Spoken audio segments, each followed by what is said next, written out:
Shalom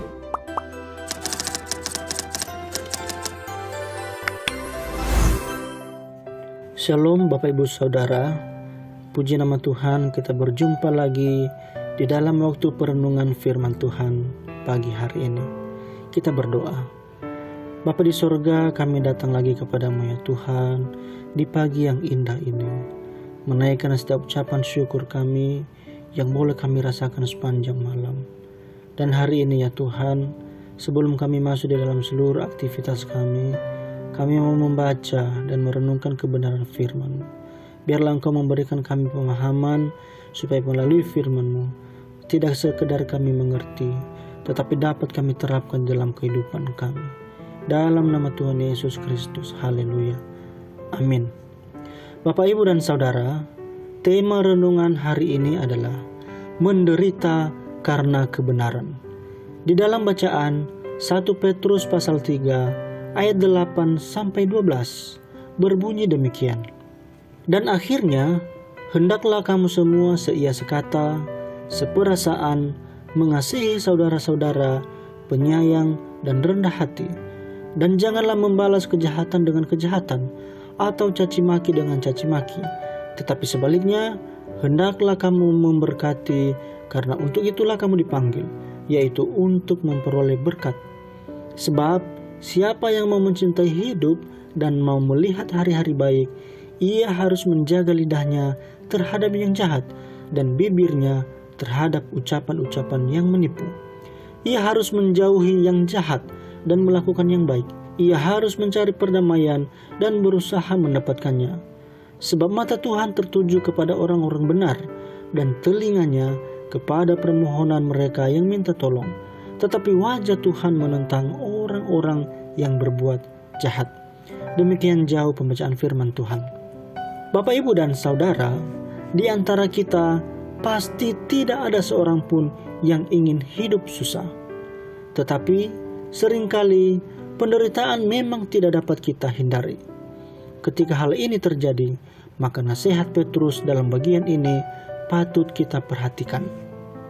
Dalam nas ini, Petrus secara khusus mengingatkan jemaat untuk memelihara hidup mereka di dalam kasih dan perdamaian dengan semua orang, sekalipun jemaat tidak diperlakukan dengan baik oleh mereka.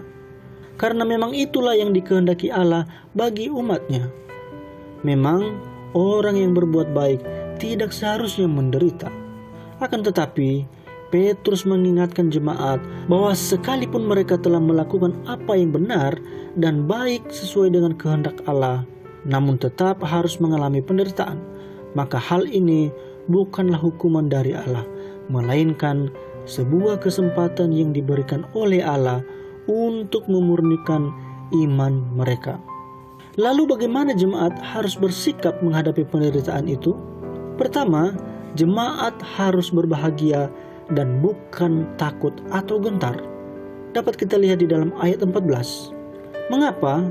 Sebab jika jemaat menderita karena kebenaran dan bukan karena telah berbuat kejahatan, maka penderitaan itu merupakan suatu pengorbanan yang diperkenankan Allah. Bukankah tidak ada hal yang lebih indah selain hidup dalam perkenanan Allah? Yang kedua, jemaat harus tunduk kepada otoritas Kristus sebagai Tuhan yang memegang hidupnya, bahkan menguasai kehidupan semua orang, sehingga jemaat dapat mempercayakan diri ke dalam tangannya. Ketiga, jemaat harus siap memberi jawaban kepada semua orang tentang pengharapan iman Kristen, yaitu pekerjaan yang sedang Allah genapi dalam hidup umatnya melalui penderitaan. Bapak, Ibu, dan Saudara, ada suatu janji Tuhan yang indah bagi umatnya yang sedang mengalami penderitaan, yaitu Dia yang telah berkenan mengizinkan kita mengalami penderitaan tidak akan pernah berhenti menopang, memberi kekuatan, dan menghibur kita. Allah yang mengizinkan anak-anaknya menderita tidak hanya menonton, tetapi turut menanggung penderitaan itu. Mari kita renungkan bersama-sama. Jika Tuhan menghendaki kita menderita karena berbuat sesuai firman-Nya, bagaimanakah respon kita? Mari kita merenungkan, mari kita menjawab di dalam hati kita masing-masing. Tuhan Yesus memberkati. Bapa di surga, kami mengucap syukur untuk renungan firman Tuhan pagi hari ini. Biarlah ini menjadi pegangan dalam kehidupan kami di dalam menjalani hari ini.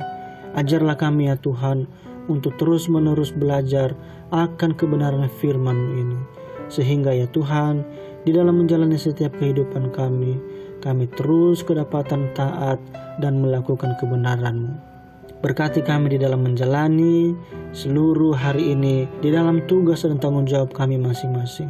Jauhkan kami daripada yang jahat, dan biarlah kami tetap kedapatan setia kepada-Mu ya Tuhan. Inilah doa kami, inilah seruan kami di dalam nama Tuhan Yesus Kristus. Amin.